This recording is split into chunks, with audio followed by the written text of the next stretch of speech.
કવિને વોરીએ જાત લાજાળું લોપે નહીં, પડી પટોળે ભાત પછી ફાટે પણ ફીટે નહીં. વાહ. કવિ તો કવિ છે સાહેબ. કવિ કલ્પનાની તું પાંખે ઉડે છે, સાગર તરે છે ને તળિયે ડૂબે છે, અસત્યની સામે સદા તું લડે છે, દુઃખો જોઈ પરના તું પોતે રડે છે. વાહ. કુદરતની મસ્તીનો ચાહક કવિ છે, ઈશ્વરનો સંદેશા વાહક કવિ છે. ક્યાં વાત. ભલે કોઈ કહેતા કે પાગલ કવિ છે, પણ પાછળ છે દુનિયા અને આગળ કવિ છે. કે બદલે બીજા લોક પણ બરડાઈ બદલે નહીં. હું બરડાનો ધણી છું. બદલે બીજા લોક બરડાઈ બદલે નહીં, મારા કુળને બેહે ખોટ જો હીણું કરે હલામણો. નૈન પદાર્થ નૈન રસ, નૈન સુ નૈન મિલંત, અજાણ્યા સુ પ્રીતડી અને પ્રથમ નૈન કરંત. વાહ. રામ રામ. મોજે દરિયાના સૌ શ્રોતાજનોને આપણી તળ ગુજરાતી ભાષાના સમર્થ વાર્તાકારોએ, સમર્થ કથાકારોએ સમાજ જીવનના બધા જ રસોને અને સાહિત્યના બધા રસોને સેવા છે, ઝીલ્યા છે, ઓળખાવ્યા છે અને ઘૂંટડે ઘૂંટડે પાવાના પ્રયાસો કર્યા છે. એમાં કરુણ રસ, વીરરસ, શાંત રસ વગેરે રસોની સાથે સાથે પ્રેમ અને શૃંગાર રસ પણ અદ્ભુત રીતે આપણા ગુજરાતી સાહિત્યએ ખેડ્યો છે. અને અદ્ભુત પ્રેમના પ્રસંગો અત્યારના સમયમાં પ્રેમની ઓથ લઈ અને પાગલપનની દિશા તરફ પાંગરતા વાહિયાત પ્રેમની વચ્ચે અણમોલ પ્રેમ પાત્રો આપણા, એની અદ્ભુત કથાઓ, સત્ય ઘટનાઓ, પ્રેમને જીવતરમાં જીવનારા પાત્રો, રસ તરબોળ કથાઓ ગુજરાતી ભાષામાં આપણી પાસે અખૂટ છે. હું રણજીતભાઈ, નવી પેઢીના આપણા વાર્તાકારને વિનંતી કરું કે આપણી સુંદર મજાની પ્રેમ કથાને તેઓ શબ્દદેહ આપે અને નવી પેઢીને આપણા પ્રેમ પાત્રો, આપણા જીવતરની અંદરના પ્રેમાખ્યાનોથી પરિચય કરાવે. ભાઈ રણજીતભાઈ વાંક. સાહેબ, મનુષ્ય જીવનના અનેક ચડાવ ઉતાર ને એમાં આપણું સમાજ જીવન કેવું હતું, એમાં રાજાશાહીનો યુગ, એ વખતે સ્વયંવર એની છૂટ હતી. કન્યાને પોતાને અનુકૂળ પતિ શોધવાની જે તે સમયે પણ છૂટ હતી, પ્રતિષ્ઠા ભરી. એટલે એ સમયે પણ નારીને એ પુરુષ સમોવડું જ સ્થાન આપવામાં આવતું હતું, કદાચ એનાથી એક ડગલું ઉપર. કેમ કે પુરુષને પોતાના માટે પત્ની કે પોતાનું અર્ધાંગિની એ શોધવાનો અધિકાર આપ્યો હોય એવું ક્યાંય આપણને વાંચવામાં કે જાણવામાં આવ્યું નથી. સરસ વાત છે. પણ સ્ત્રીને એ અધિકાર હતો સ્વયંવર કરવા, કે પોતાને અનુકૂળ પતિને શોધવાની એને છૂટ હતી. પોતે જે કલામાં નિપુણ હોય. બહુ નવી વાત આપે બહુ સહજતાથી પ્રગટ કરી દીધી કે આપણી પરંપરાઓમાં પુરુષ પ્રધાન સમાજનું આપણી ઉપર લેબલ લાગેલું છે. એ સમાજમાં પુરુષને એવો કોઈ અધિકાર નહોતો કે એ પોતાની પસંદગી માટેની કોઈ વિધિ કરી શકે. જ્યારે કન્યાઓને પોતાના માટે યોગ્ય પુરુષ શોધવા માટે સ્વયંવર નામની વ્યવસ્થા આપણા સમાજે વિકસિત કરેલી હતી. બહુ નવી અને કુંવારી વાત આપે ઓડિયન્સની વચ્ચે મૂકી છે. ધન્યવાદ. એટલે પોતે જે કલામાં નિપુણ હોય દીકરી, એ કલામાં નિપુણ એવો વ્યક્તિ એને શોધી શકે એવી છૂટ જે તે સમયે હતી. અને આપણા લોકગીતોમાં એની પૂર્તિઓ પણ છે સાહેબ. દીકરી જુવાન થાય એટલે દીકરીની બહેનપણી દ્વારા એના મા બાપ એ પૂછાવડાવે કે તમે પૂછો અમારી દીકરીને કેવા વરની અપેક્ષા છે. વાહ અને દીકરી એનો જવાબ આપે કે એક ઊંચો તે વરનો જોતા દાદાજી, વાહ ઊંચો તો નત નેવા ભાંગશે. એક નીચો તે વરનો જોતા દાદાજી, નીચો તો નત ઠેબે આવશે. એક ગોરો તે વરનો જોતા દાદાજી, ગોરો તો આપ વખાણશે. અને એક કાળો તે વરનો જોતા દાદાજી, કાળો તો કુટુંબ લજાવશે. વાહ ઊંચો એટલે ઊંચાઈની વાત નથી, લંબાઈની વાત જ નથી, જય હો જય હો. અભિમાની નહીં. વાહ નીચો એટલે નગુણો નહીં, ગોરો એટલે આપ વખાણીઓ નહીં, અને કાળો એટલે કપટી નહીં. જોઈને વોરીએ જાત લાજાળું લોપે નહીં, પડી પટોળે ભાત પછી ફાટે પણ ફીટે નહીં. વાહ આ દીકરીને પૂછે કે તો કેવો વર જોઈએ. મતલબ સમાજની અંદર કેવી સંવાદિતા હતી. જી, દીકરી અને કુટુંબ વચ્ચેની, દીકરી અને સહેલીઓ વચ્ચેની. એની સહેલીઓ દ્વારા એના મા બાપને જણાવવામાં આવે કે ભાઈ આ દીકરીને આવા વરની અપેક્ષા છે, જોશો તો કેવો જોઈશો. તો કે વાને હામળીઓ અને કેડે પાતળીઓ, એ મારી સૈયરે વખાણીઓ. આટલી મર્યાદા હતી. દીકરી એમ કહે છે કે હું નથી કહેતી, મારી બેનપણીઓ એમ કહે છે કે હામળો વાન હોય, ઘઉંવરણો વાન હોય અને કેડે પાતળીઓ હોય એવા પુરુષની મને અપેક્ષા છે. એટલે એ એને છૂટ હતી. વાહ એ છૂટનો એ કઈ રીતે ઉપયોગ થાય એની એક બહુ અદ્ભુત પ્રેમ કથા. આ પણ બરડા વિસ્તારની પ્રેમ કથા છે, અદ્ભુત પ્રેમ કથા. અને આ જેઠવા વંશની જ પ્રેમ કથા. જેઠવાઓની રાજધાની એટલે ઘુમલી. વાહ ઘુમલી એટલે એ સમયની સુવર્ણ નગરી હતી. વાહ એની દોમ દોમ સાહેબી. અને ઘુમલી ઉપર જે તે સમયે હાલાજી જેઠવાનું રાજ. વાહ અને હાલાજી જેઠવાના દેહાવસાન પછી હાલાજીના ભાઈ એનું નામ સિયાજી જેઠવા, અને હાલાજીનો દીકરો એનું નામ હલામણ જેઠવો. વાહ પણ સયાજી જેઠવા રાજકીય કાવા દાવા કરી અને પોતે ગાદી ઉપર બેસી ગયા. ખરેખર ટિલાયત તરીકે હલામણ એ ગાદીનો હકદાર હતો, પણ એ કુટુંબ વ્યવસ્થા હતી એટલે પોતાના કાકા છે, પોતાના વડીલ છે, એને કાંઈ કહી ન શકાય. એટલે હલામણ એ એક શબ્દ બોલતો નથી અને સિયાજી જેઠવા એ ગાદી તખ્ત નશીન થાય છે. વાહ પડખે જ મોરાણા કરીને બહુ નાનું એવું રજવાડું, અને ત્યાં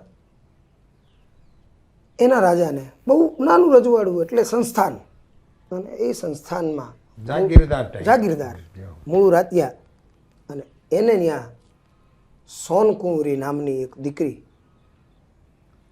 ધીમે ધીમે ધીમે ધીમે દીએ ન વધે એટલી રાતે વધે, રાતે ન વધે એટલી દીએ વધે. જુવાનીના ઉંબરે દીકરીએ પગ મૂક્યો, પણ રૂપનું આભરણ દીકરી. વાહ અને લોકકવિઓ એમ કહે છે કે એ પદ્મિની સ્ત્રી હતી. વાહ પદમણી. હા, પદમણી, જેને આપણે લોકબોલીમાં કહીએ છીએ, વાહ જેના પગમાં પદમ હોય અને એના નખ લઈ.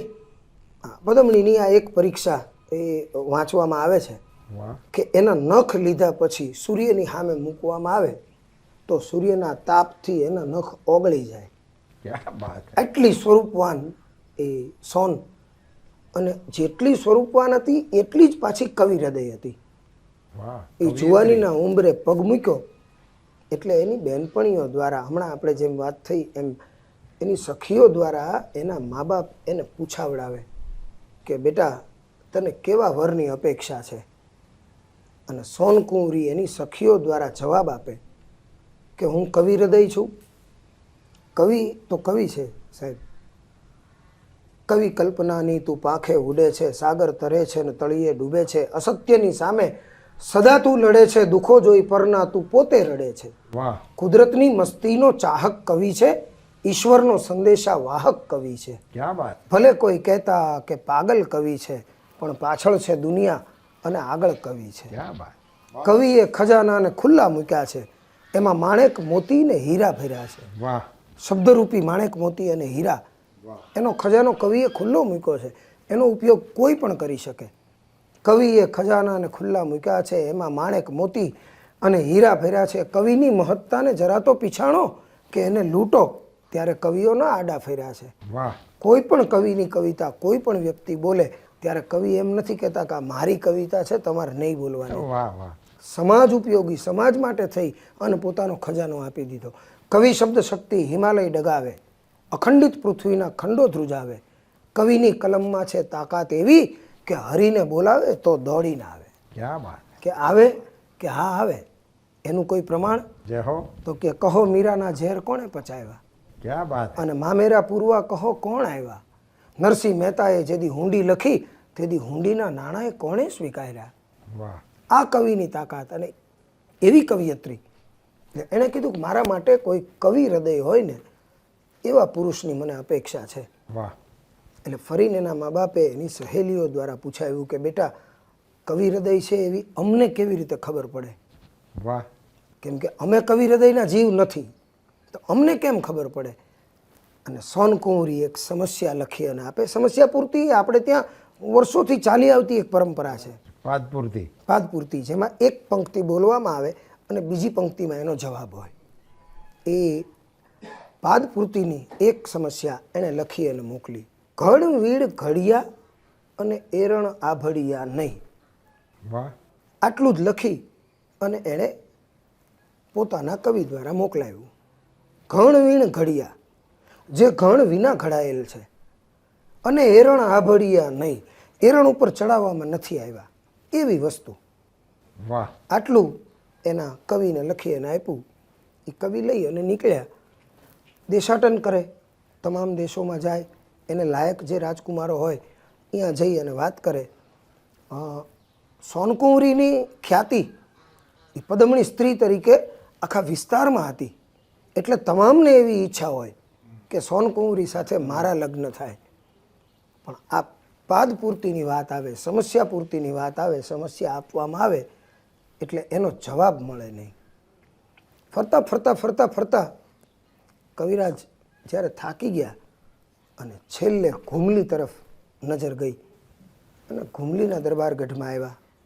સિંહાજી જેઠવાનું રાજ તપે અને સિંહાજી જેઠવા પાસે આવી અને કવિરાજે આ સમસ્યાની અને સોનકુંવરીની પ્રતિજ્ઞાની વાત કરી. સિંહાજી જેઠવા પોતે કવિ હૃદય નહોતા, પણ રાજનો માણસ હતો ને, એટલે રાજકીય કાવા દાવાની એને સંપૂર્ણ જ્ઞાન હતું. અને રાજકીય કાવા દાવાથી જ પોતે રાજા તરીકે આરૂઢ થયા હતા. બરાબર. એટલે કવિરાજને કીધું, કવિરાજ આજનો દી મહેમાનગતિ કરો, રોકાવ, કાલ સવારે તમને તમારી સમસ્યાનો જવાબ મળી જશે.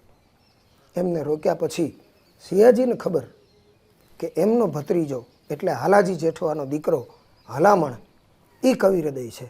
અચ્છા. એટલે સાંજના સમયે હલામણને તેડાવી અને હલામણને કીધું કે બેટા એક સમસ્યા આવી છે અને આ તું ઉકેલી હેક. સમસ્યા આપી, સમસ્યા વાંચી. હલામણે કીધું કે સરળ છે, આમાં કાંઈ બહુ મોટી વાત નથી. કે શું આવે? ઘણવેણ ઘડિયા અને એરણ આભડિયા નહીં. પછી એણે બીજી પંક્તિ લખી કે સરવડા સ્વાતિ તણાન મળે તો મોતી નીપજે. વાહ. મોતી એ એવું આભૂષણ છે કે જે ઘણ વિના ઘડાય છે અને એરણ ઉપર મૂકવામાં આવતું નથી. સ્વાતિ નક્ષત્રમાં વરસાદના બિંદુઓ કાલુ નામની છીપ એને ઝીલી લે અને પછી એમાંથી જે મોતી નીપજે એ ક્યાંય ઘણ કે એરણનો ઉપયોગ થયા વિના બનેલું હોય. એટલે એની સમસ્યાની પૂર્તિ થઈ ગઈ. ઘણ વીણ ઘડિયા એરણ આભડિયા નહીં, સરવડા સ્વાતિ તણા મળે તો મોતી નીપજે. અને પછી નીચે બીજો દુઓ લખ્યો કે જેની માતા વસે મહેરામણ અને પિતા વસે આકાશ. એની માં કાલુ નામની છીપ જે મહેરામણ દરિયામાં હોય અને પિતા વસે આકાશ. એના પિતા એટલે સ્વાતિ નક્ષત્રના વરસાદના બિંદુઓ. માતા વસે મહેરામણ અને પિતા વસે આકાશ. જોઈએ તો જૂના મોકલું, બાકી નવા આવશે આસો માસ. વાહ વાહ, ક્યાં બાત હે. તમારે જોતા હોય ક્યાં તો બાત. જૂના મારા ખજાનામાં પડ્યા છે. નવા જો જોતા હોય આહો મેં. તો આસો મહિના સુધી વાટ જોવી પડશે. એ સમસ્યા પૂર્તિ આવી. કવિરાજ લઈ અને સોનકુંવરીની પાસે આવ્યા. સોનકુંવરીએ વાંચ્યું બે સમસ્યાની પૂર્તિ અને નીચે સહી દસ્તક સિંહાજી જેઠવા ઘુમલી. એટલે નક્કી થઈ ગયું કે સિંહાજી જેઠવા એ કવિ હૃદય છે. એટલે હું એમને પરણવા તૈયાર છું. હવે એ સમય હતો વાહ. કે ત્યારે રાજકુંવરી, કેમ કે એ તો રાજનું ફૂલ છે, એને તો એક ફૂલ ચડે ને એક ઉતરતું હોય, એટલે પોતાના મા બાપને ત્યાં પોતાના રજવાડામાં બહુ લાડકોડથી ઉછરેલી યુવતી પોતાના સસુર ગૃહે જાય ત્યારે ત્યાં ગયા પછી એને અનુકૂળ થવામાં જે સમય લાગે એ સમય દરમિયાન કાંઈ હાના ન બને એટલા માટે લગ્ન પહેલાં રાજ પરિવારો પોતાની દીકરીને એના સસુર ગૃહની આસપાસના વિસ્તારમાં પોતાના રસાલા સાથે મોકલતા અને એકાદ મહિનો એ ત્યાં રહે એટલે ત્યાંનું વાતાવરણ, ત્યાંની બોલચાલ, ત્યાંના માણસો એને અનુકૂળ થઈ જાય પછી એના લગ્ન કરાવવામાં આવતા. વાહ. એટલે સોનકુંવરી એ પોતાનો રસાલો લઈ અને ઘૂમલી આવ્યા, ઘૂમલીને પાદર એનો ડંગો નાખ્યો અને અહીંયા રીએ. એક દી રાતે હુતા હુતા સોનકુંવરીને વિચાર આવ્યો કે કદાચ કવિરાજ બધે રખડી અને થાકી ગયા હોય અને કવિએ પોતે જ આ સમસ્યાની પૂર્તિ કરી દીધી હોય અને સિયાજી જેઠવાએ એને થોડીક ધન દોલતની લાલચ આપી હોય અને કદાચ આવું કર્યું હોય તો મારું આખું જીવતર એળે જાય, એટલે હજી એક પરીક્ષા હું કરી લઉં. એટલે પોતાની દાસી ભેગા એક સમસ્યા બીજી લખી અને મોકલી કે માથું વાઢે ન મરે અને આંખું ફોડે જીવ જાય, જલ્દી મોકલાવો જેઠવા જે જળમાં પેદા થાય. માથું કાપી નાખવાથી મરતું નથી, પણ એની આંખ ફોડી નાખો એટલે એનો જીવ વયો જાય. માથું વાઢે ન મરે અને આંખું ફોડે જીવ જાય, જલ્દી મોકલાવો જેઠવા જે જળમાં પેદા થાય. આ લઈ અને કવિરાજ પાછા સિયાજી જેઠવા પાસે આવ્યા. સિયાજી જેઠવાને તો ફરીને પાછી એની ઉપાધિ, પોતે તો જાણતા નહોતા. ફરીને સાંજે હલામણને બોલાવી અને બતાવ્યું, બેટા આ એક સમસ્યા છે. હલામણે સમસ્યા વાંચી કે કાકા આમાં કાંઈ નથી. કે કેમ? અરે શેરડી મગવે છે. શેરડી એ એવી વનસ્પતિ છે કે એને જ્યાં સુધી ઉપરથી વાઢો ને ત્યાં સુધી કોયડે રાખે, પણ બે કાતળીની વચ્ચે આંખ હોય અને એકવાર આંખ ફોડી નાખો એટલે પછી શેરડી વધતી બંધ થઈ જાય અને એ પાણીમાં પેદા થાય. એટલે માથું વાઢે મરે નહીં, આંખું ફોડે જીવ જાય, જલ્દી મોકલાવો જેઠવા જે જળમાં પેદા થાય. શેરડીની ભારી મોકલાવી. શેરડીની ભારી આવી એટલે સોનકુંવરીને નક્કી થઈ ગયું કે સિયાજી જેઠવા 100% કવિ હૃદય છે અને હવે લગ્ન કરવામાં વાંધો નહીં. થોડાક દિવસો ગયા હશે અને એમાં એની દાસી પાણી ભરવા આવી. રાજનો કૂવો હોય, રાજ પરિવારની દાસીઓ રાજને કૂવેથી પાણી ભરે. એમાં આમથી એ સિયાજી જેઠવાની દાસી એ પાણી ભરવા આવેલી અને આમથી સોનકુંવરીની દાસી પાણી ભરવા આવી. સોનકુંવરીની દાસી વહેલી પૂગી ગઈ અને જેવું એણે વરત નાખ્યું એ ભેગું સિયાજી જેઠવાની દાસીએ કીધું કે હા રહેવા દેજે, હો તું આવે તું છો એટલે પહેલો હક મારો છે, મને પાણી ભરી લેવા દે, પછી તું પાણી ભરજે. એમ પાણી બોટતી નહીં, અબોટ પાણી ભરવાનો રિવાજ, એટલે પાણી બોટતી નહીં. એટલે દાસીએ કીધું કે કાંઈ વાંધો નહીં, તું તારે રાજી રહેવું હોય ને તો રાજી રહી લે, પણ હવે થોડાક દી છે. કેમ કે પછી મારી સોનકુંવરી છે એ સિયાજી જેઠવા હારે પરણશે ને એટલે હું એની માનીતી દાસી, એટલે હું વડારણ થઈશ અને પછી તારે મારું કીધું માનવું પડશે. એટલે તું તારે અટાણે તને ભરવું હોય તો ભરી લે પાણી, મને કાંઈ વાંધો નથી. કે બેન બાંધી મુઠ્ઠી રાખ એમાં મજા છે. કે કેમ? કે હું કહું એ બરોબર હોય, બાંધી મુઠ્ઠી રાખ ઉઘાડે મજા નહીં આવે. આપણે કહીએ છીએ ને કે બાંધી મુઠ્ઠી લાખની ઉઘાડી ખાખની, એ વાત. કે બાંધી મુઠ્ઠી રાખ કે પણ કારણ, અને ફરીને સામે દુઓ આવે કે બાંધી મુઠ્ઠી લાખની અને ઉઘાડી વાહ ખાય. દુઓ પારખે હલામણો અને સોન સૈયાને જાય.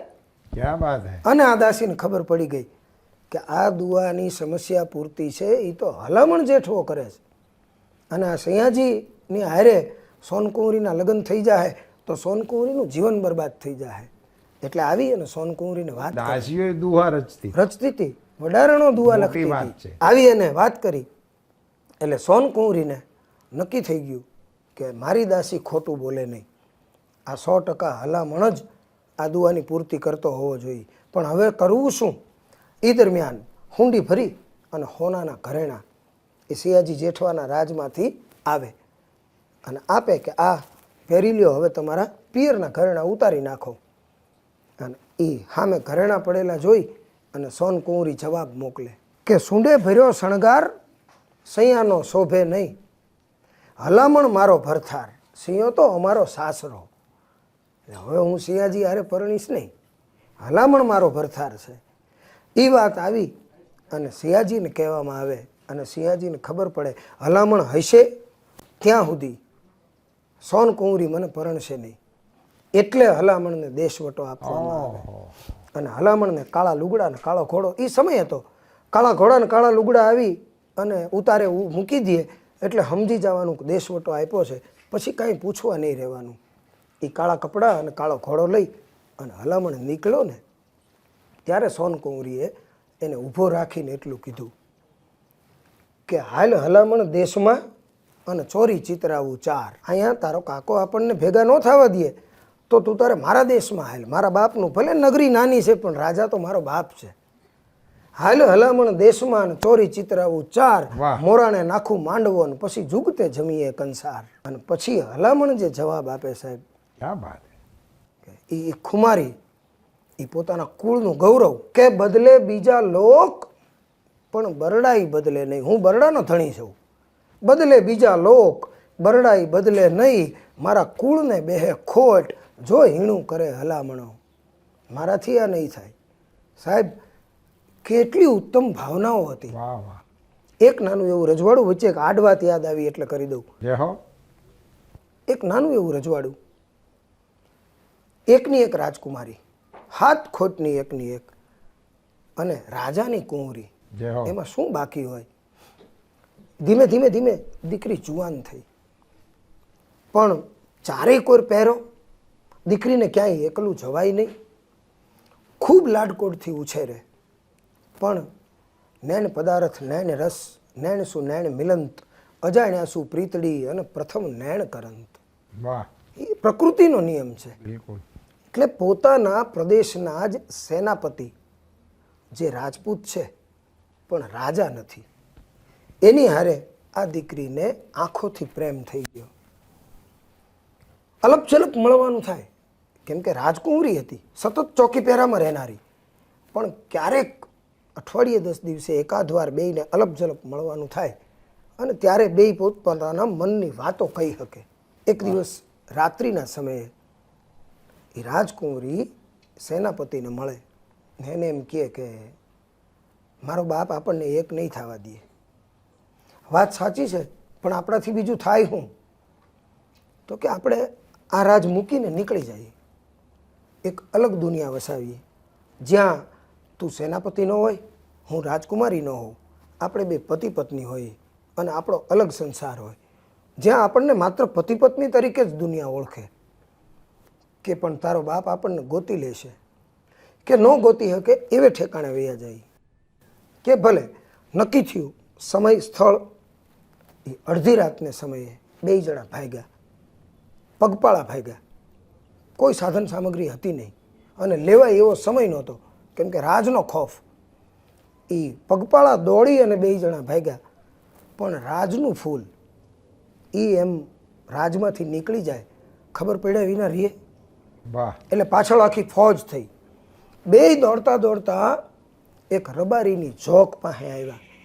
હા, યુવાન મિત્રો માટે ખાસ કહું, યંગસ્ટર્સ ક્યાં વાત. જે ખાલી ઇંગ્લિશ મીડિયમ ભણેલા હોય ને અંગ્રેજી જ સમજતા હોય એમના માટે પશુઓને રાખવાનો રબારીઓએ બનાવેલો એક વાડો, વાહ.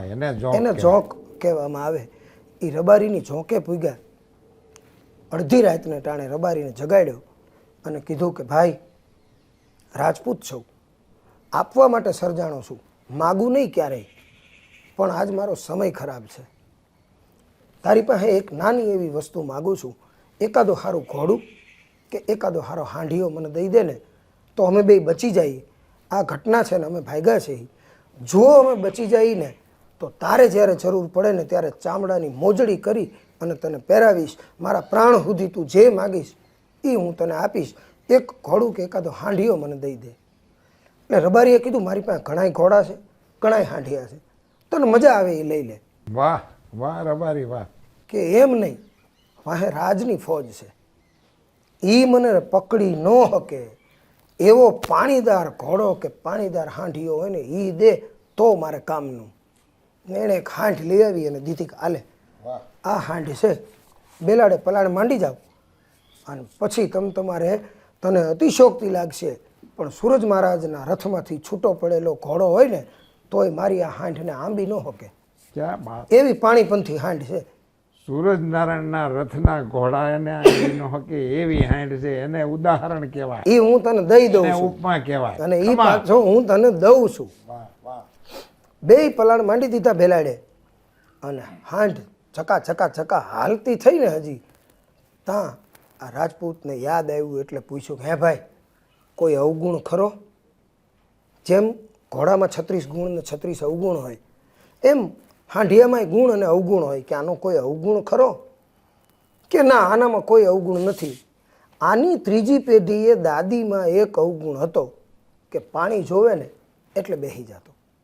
એ પછી એને તમે મારી નાખો ને તો એ હાંઠ પછી ઊભી ન થતી, પાણી જોવે એટલે બેસી જતી. કે આની દાદીમાં ને આમાં નહીં ને? કે ના, કાંઈ વાંધો નહીં. એ લઈ અને નીકળી ગયા. વહેલી પરોઢે એક ગામના પાદર પાસે પૂગ્યા અને ત્યાં નાનું એવું તળાવ, નાનું એવું સરોવર પાણીનું ભરેલું. એ પાણીનું ભરેલું તળાવ જોયું અને હાંઠ ઝૂકી ગઈ.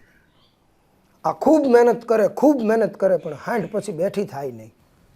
એમાં રાજની ફોજ આવી ગઈ, બેયને પકડી લીધા. રાજકુમારીને એના દરબારગઢમાં મોકલી દીધી અને આ સેનાપતિને જેલમાં પૂરી દીધો. જેલમાં પૂર્યા પછી રાજાએ વિચાર કર્યો કે મારી એકની એક દીકરી છે, રાજા તરીકે હું વિચારું ને તો મેં બરોબર કર્યું છે, પણ જો બાપ તરીકે વિચારું ને તો મેં ખોટું કર્યું છે. એકની એક દીકરી છે અને સામે રાજપૂત છે, રાજા નથી એટલું જ ને. કાલ સવારે એના લગ્ન કરાવીને હું મારું રજવાડું એને દઈ દઈશ એટલે એ રાજાય થઈ જાય, પણ મારી દીકરીની ઈચ્છાઓ, એના અરમાનો એને મારી નાખવાનો મને અધિકાર નથી. ક્યાં વાત. એટલે પોતે જેલમાં આવી અને એ સેનાપતિને બોલાવ્યો અને કીધું કે ભાઈ જે થયું એ ભૂલી જા અને હવે તું તારી રીતે સારો દિવસ નક્કી કરી અને જાડી જાન જોડીને આવજે, હું હથેવાળે મારી દીકરી તારી હારે પરણાવીશ. વાહ. સેનાપતિ જેલમાં હતો, એને 2 હાથ જોડીને કીધું કે માફ કરજો મહારાજ, પણ હું આપની દીકરી હારે લગ્ન નહીં કરી શકું. અરે તું જેની હારે લગ્ન કરવા માટે રાજનો ખોફ વરી અને નીકળી ગયો તો, અને હવે તું એમ કહેશો કે લગ્ન નહીં કરું? કે માફ કરો મહારાજ, પણ હું લગ્ન નહીં કરી શકું. કે કાંઈ કારણ? કે ના, હવે કારણ ન હોય પણ લગ્ન નહીં કરું. રાજાએ આવી અને રાજકુંવરીને કીધું કે તારી પસંદગીમાં ખોટ હતી. કેમ? કે એ લગ્ન કરવાની ના પાડે છે. અરે બને જ નહીં. કે કીધું કે મને એકવાર લઈ જાઓ. એને જેલમાં લઈ આવવામાં આવી અને રાજકુમારી એ સેનાપતિને, પોતાના પ્રેમીને, રાજપૂતને પ્રશ્ન કરે કે આપ મારી સાથે લગ્ન કરવાની ના પાડો છો? કે હા, માફ કરજો પણ હું લગ્ન નહીં કરી શકું. કે કાંઈ કારણ? કે ના, હવે કારણ નથી પૂછવું, પણ હવે હું લગ્ન નહીં કરી શકું. કે લગ્ન ન કરો ને તો કાંઈ વાંધો નથી, ખાલી મને કારણ કહી દો, એટલે મને આજીવન અફસોસ ન રહે, મને માત્ર કારણ કહી દો. અને પછી રાજપૂતે જે કારણ કીધું ને, સાહેબ કારણ સાંભળવા જેવું છે. કે આપણે ભાગ્યા ને તે દી ઓલા રબારીને ત્યાંથી આપણે હાંઠ માગીને લઈ ગયા હતા. એ હાંઢની ત્રીજી પેઢીએ દાદીનો એવો અવગુણ હતો કે પાણી જોવે તો બેસી જાય, પછી ઊભી ન થાય.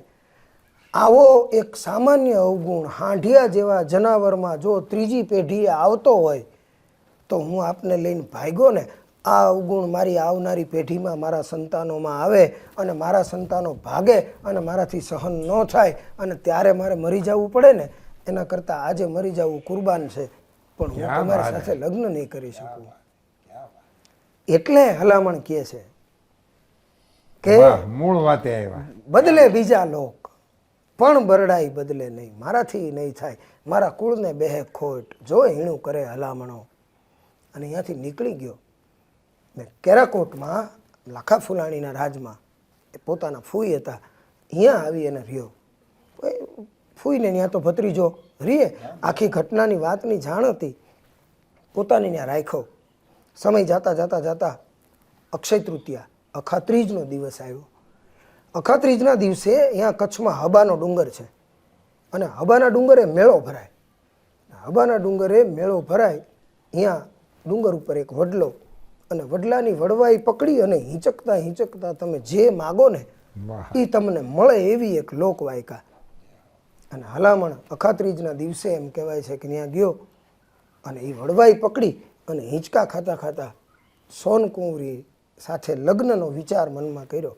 અને એ જ વખતે કુદરતને કરવું, કારણ કે સોચ પ્રબીન કછું ન કરો કિરતાર વિધિ સબ ખેલ રચાયો. વાહ, કિસ્મતની ગતિ કાંઈક ન્યારી છે. એની વડવાઈ તૂટી ગઈ અને પડ્યો અને એક પાણો હતો એની હારે માથું ભટકાણું અને હલામણનું અહીંયા દેહાવસાન થયું. એના પ્રાણ પંખેરું ઉડી ગયા. અહીંયા સોનકુંવરીને જાણ થઈ એટલે પોતે એને ગોતતી ગોતતી હબાના ડુંગરે આવી અને હબાના ડુંગરે પોતાના પિયુને, પોતાના ભાવિ ભરથારને એ મૃતશૈયા ઉપર જોયો. અહીંયા હાયકારો નીકળ્યો અને એણે પ્રાણ આપી દીધા. આટલી અમર પ્રેમ કથાઓ જેની અંદર સાહેબ અત્યારના સમયની ને હાજી, જુવાનિયાઓ જેને પ્રેમ કહે છે જય હો. એ બાબત સહેજ પણ નહીં. આત્માથી આત્માનું મિલન ને આત્માનો આત્મા સાથેનો સંબંધ એ કેટલો ઊંડો હશે કે પોતાના ભાવિ ભરથારનું મૃત શરીર જોવે અને એક હાયકારો નીકળે અને અહીંયા એના પ્રાણ છૂટી જાય. આટલી અમર પ્રેમ કથાઓને સાચવી અને બેસેલો એ આપણો પ્રદેશ છે. વાહ વાહ, ભાવ સુંદર પ્રેમ કથા રણજીતભાઈએ આપણને સૌને સંભળાવી. કેવી રીતે પ્રેમ પાંગરે અને એને કેવી રીતે જીરવાય અને જીરવતા જીરવતા કેટલું સમર્પણ પ્રેમ માંગે અને એ સંપૂર્ણ સમર્પણ કરતા પાછી પાની ન કરે એવા ઉમદા પ્રેમીઓની અમર કથાઓને સંગ્રહીને આપણી ગરવી ગુજરાતી ભાષા બેઠી છે. આપણો માયાળુ મલક બેઠો છે. એની સાથે આપણે ઓતપ્રોત થવાના પ્રયાસો કરીએ અને એ પરંપરા અને આ આપણી વારસાઈને એની ઉપર આપણે ગર્વ કરીએ. રામ રામ. કે આટલું નુકસાન અહીં સહન કરો અને ગૈરમાં રહ્યો એના કરતાં નગરમાં વયા જાઓ કે સાહેબ અમે તો કાલ શહેરમાં વયા જઈએ ને અહીંયા તબેલો કરીએ ને અહીંયા દૂધનો વ્યવસાય કરીએ, અમને કાંઈ ફેર ન પડે. પણ અમે જો ગૈર મૂકીને વયા જાય, અમારા ઢોર ઢાખરને લઈને વયા જાય તો આ બિચારા હાવજનું શું થાય? વાહ વાહ. જે હાવજને બિચારો કહી શકે ને એ પ્રદેશ એટલે કાઠિયાવાડની ધરતી. કૌકાટ કુંજા વેળ્યા રૂંજા પંખ પૂંજા પ્રગટિયા ધરિયા ગુલાબી રૂપ ધરણી અને ગીત ખગરા ગુંજિયા અફાટ ધરણી જોમ અંગે સ્નેહીઓ શરમાવતી મહારાજ દિનકર મેર ઢળતા અને આમ સંધ્યા આવતી. રાણદાનજી સુરુ કીડીના આતર કેમ ઘડિયા સૃષ્ટિના સર્જનહાર અને બાળકમાં એના માતા પિતાની આવી ક્યાંથી અણહાર આવી તારી કળા અપરંપાર. વાહ.